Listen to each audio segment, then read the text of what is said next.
Alright.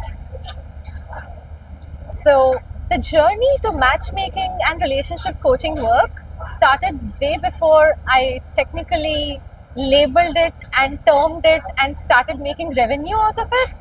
And when people make a little change to their relationships, take more ownership of what they can, what is in their control, it affects everything else. So, wow, I absolutely love this question. ഈ മഹാരാജ്യത്തിലെ ഒരു ചെറിയ വിഭാഗം ജനങ്ങൾ മാത്രം സംസാരിക്കുന്നതാണ് എൻ്റെ ഭാഷ. പക്ഷേ ഞങ്ങളുടെ ഭാഷ സജീവമാണ്, ചലനാത്മകമാണ്.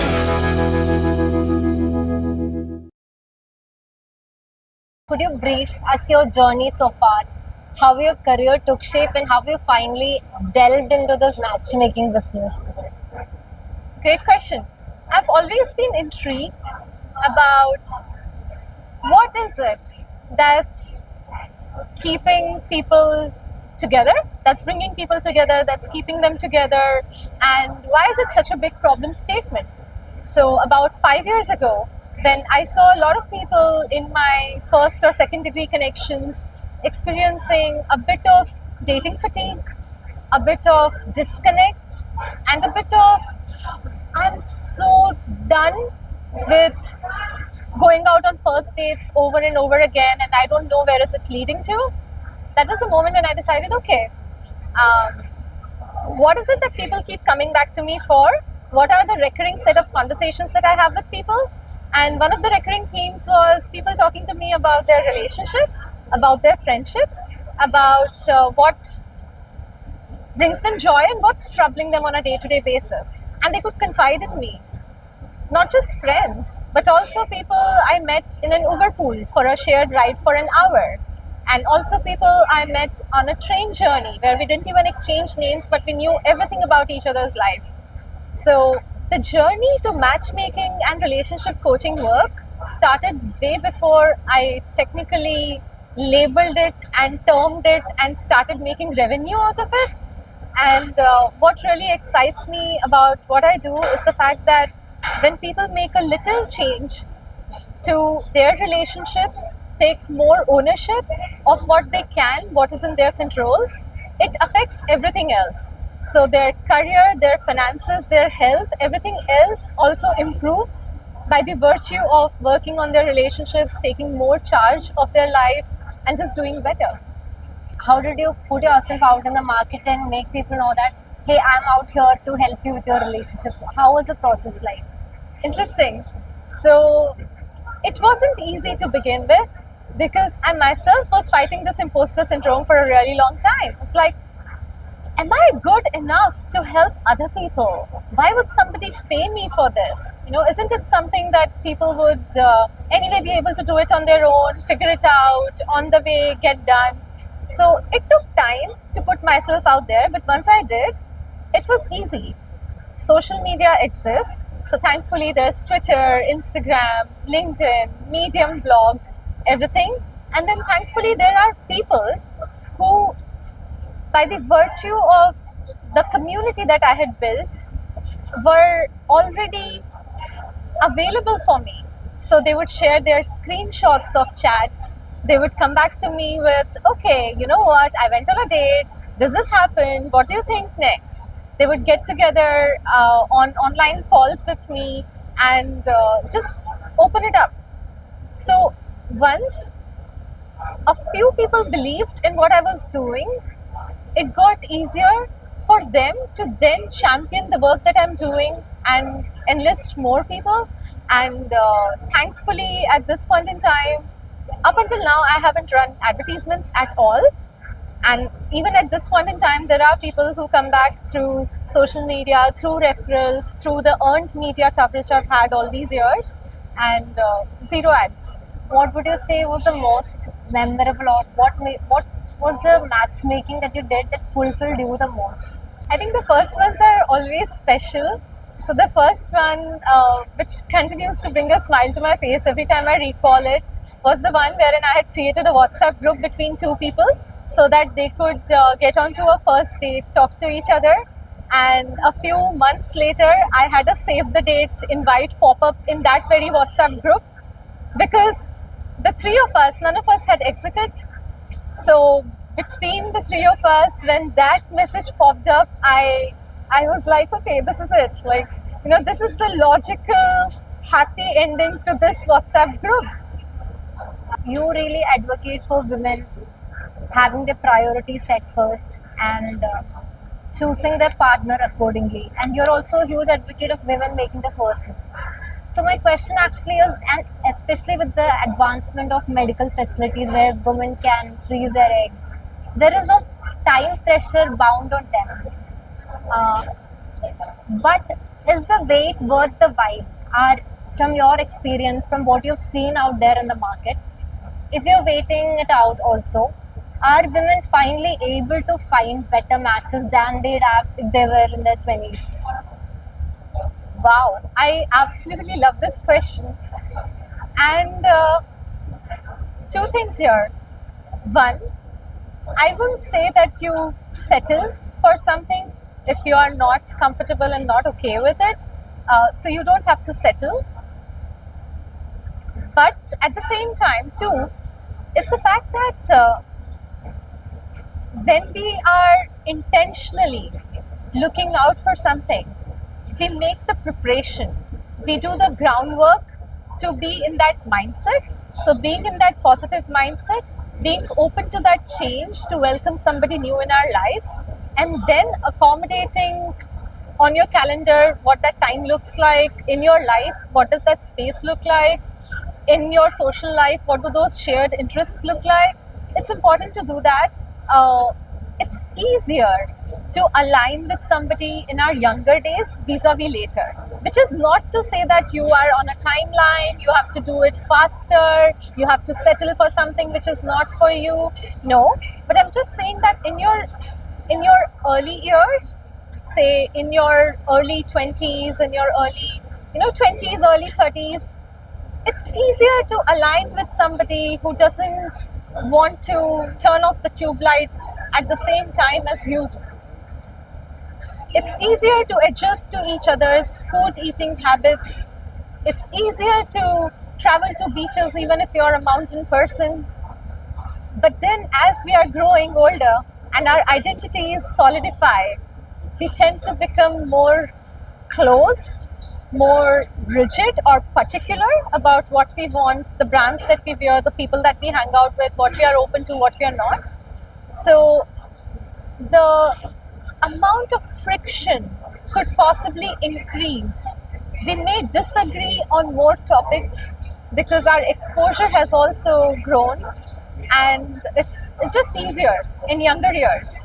That's a very interesting thing, because I think what we generally hear is the other side of it. If you're more established and if you're older,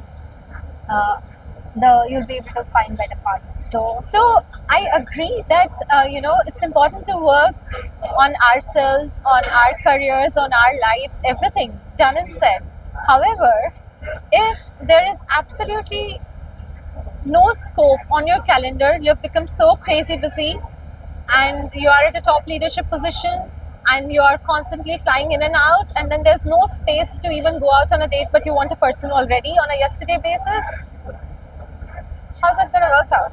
Think a single person, say if they're in their 20s, who wants to get married or clear about that, should they have finding a partner in one of their top priority lists? Or because I feel people might also be like, it will happen in time, because finding a partner is sometimes seen as a destiny or someone you can walk into. So should it be already be there on the priority list, or will it just happen with the flow? I love your question. I think what's important is to break it down into, okay, year 2024, you want to find a partner, great.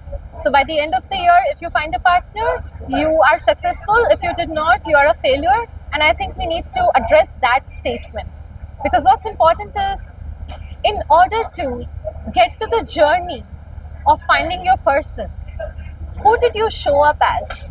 What places did you show up as? Did you love yourself and go out on dates confidently? Were you having those meaningful conversations without judging or sizing up the other person? Did you have a checklist and were constantly looking at, let me just complete 1, 2, 3, 4, da da da da? Or did you genuinely get to know them with all curiosity, zero judgment, more welcoming attitude? And in that process, you'll meet people who are your tribe. Your vibe attracts your tribe. And in that process, you'll meet those like-minded people and you'll gain those different perspectives. And one out of those people could possibly be the person for you. So I would rather look at it as, checklist, find a partner in 2024, settle down, replace it with show up, be confident, date better. Do not fall into those short-term situations which are not for you. Don't settle for something if they have clearly communicated that they are not in it for the long term. Don't settle for them just because nobody else is available at that point in time in 5-mile radius. So I just thought I'll swipe right on this person for now. So get out of those situations which are not aligned with your long-term goals, and it will get easier to work on the process. It is a process to work on ourselves to then meet the kind of person we would be compatible with. I felt like you're personally talking to me there. You are a great advocate of women making the first move. Here's my question. Say I make the first move with a person, go out on a date, and I find that person not so exciting and don't want to go for a second date. How do I safely navigate the situation? Interesting. Love the question. So 2 things here. One, I absolutely recommend that first dates are so that you can go to a second date. So I recommend second dates to be a default, because on a first date, you don't get the spark and you don't get the vibe and you don't feel the chemistry and you don't feel the butterflies and like all of that, right? Because maybe you or the other person is slightly nervous, slightly anxious, may have taken time to heal from the last breakup, showing up on a date after a really long time, may have come back from work having a really rough day and now showing up on a date. 100 reasons could attribute to why you did not feel the spark on a first date. So it's truly important to go on a second one as a default. And the other thing is, as far as women are concerned, when you make the first move, you're not waiting to be chosen, but you get to choose. So it gets easier to remove that pressure of men, which is, oh, after all the Me Too movement, do I not ask out a coworker?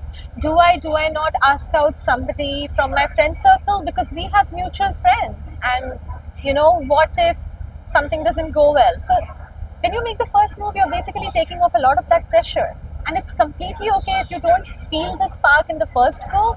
It's okay to go on 2 to 3 dates. And by the third date, if you still don't see something which is a level of attraction or just wanting to get to know each other a little more by spending more time, it's okay to say, thank you for your time.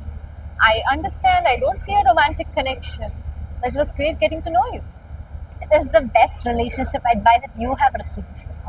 To me, may not be as much of a relationship advice, but more of a life advice that I've received is to always find your people. If you are going through a rough phase, there are others like you who have experienced something similar. You're not the first one experiencing it. You're not so unique and so special that out of 8 billion people on this planet, it is happening only to you. There are other people. And when you find your people, you'll find that shared context, you'll find that support system, you'll know how to navigate it. And none of those Google searches will be able to do for you what a human connection can do for you. You still may experience that situation. I'm not saying your situation is going to change, but just the fact that you had someone else who was hearing you out and sharing their side of the story, you are navigating it together. So you're never ever alone if you believe that you're not that unique and not that special, and you're not the only one who's going through this situation in life. There are other people who have been there, done that. It's completely okay to look up to others for help, for support,